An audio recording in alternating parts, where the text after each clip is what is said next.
what is space? Space which thought has created is one thing. Space that exists in heaven, in our, what is it? In the universe, space. There must be space for a mountain to exist. There must be space for a tree to grow. There must be space for a flower to bloom. Mm-hmm. So, what is space? And have we space?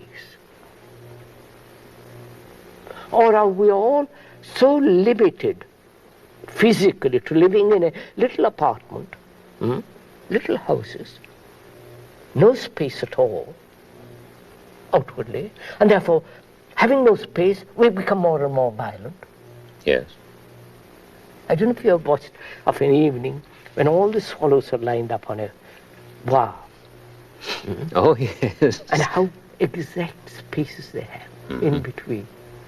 You follow, sir? Have you? It's yes, marvelous. It's marvelous, yes. To see this space. And space is necessary.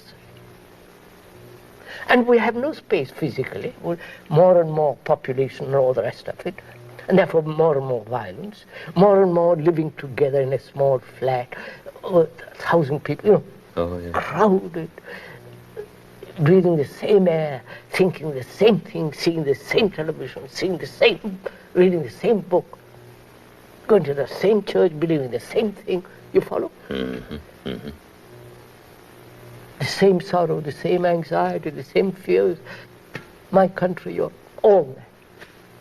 So, mind and so the brain has very little space.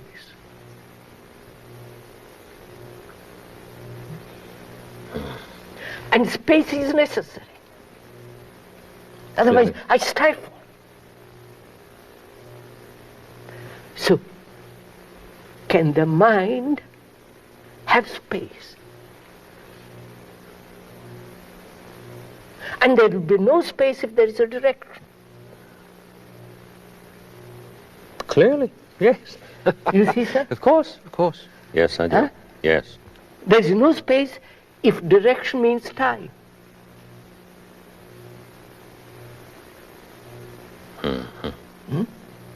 Mm-hmm. So can the, and when the mind is occupied with family, with business, with God, with drink, with sex, with experience, occupied, filled, there's no space.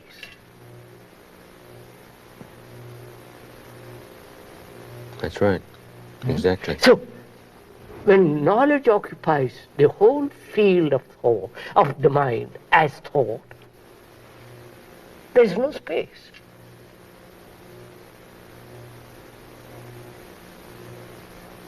And thought creates space around itself. As the me enclosed and you enclosed. We and they. So, the self, the me, which is the very essence of thought, has its own little space. And to move out of that space is terror, is fear, is anxiety. Because I'm only used to that little space.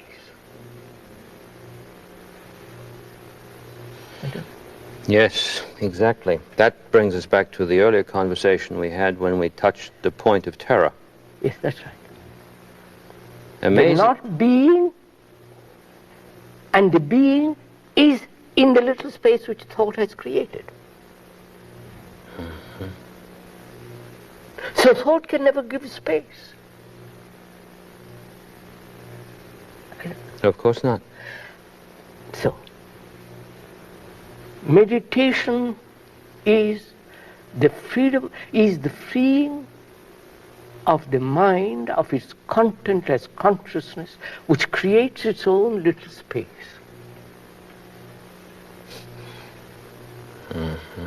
You follow that? Yes, I do. So, from that says, is this possible? Because I'm occupied with my wife, my children, my responsibilities. I care for the tree, I care for the cat, I care for this and that, and I'm occupied. World is getting more and more overpopulated. Cities are going more and more, spreading, suburbs and so on. Man is getting less and less space. Mm-hmm. Therefore, driving out animals, killing, killing the American Indians, killing the Indians in Brazil and so on. They are doing this, actually going on. Oh, yes. And having no space out there, outwardly, except on occasions I go often to the country and see oh my God, I wish I could live here. But I can't because I've got so on. So, can there be space inwardly? When there is space inwardly, there is space outwardly. Exactly. Yeah. But the outward space is not going to give the inner space. The inner space of mind that is free from occupation, though it is occupied at the moment, with what it has to do, it is occupied. But free, the moment it finishes, it's over. I don't carry the office to my home. Mm-hmm. It's over. So space in the mind means the emptying of consciousness of all its content, and therefore the consciousness which thought as the me has created ends, and therefore there is space.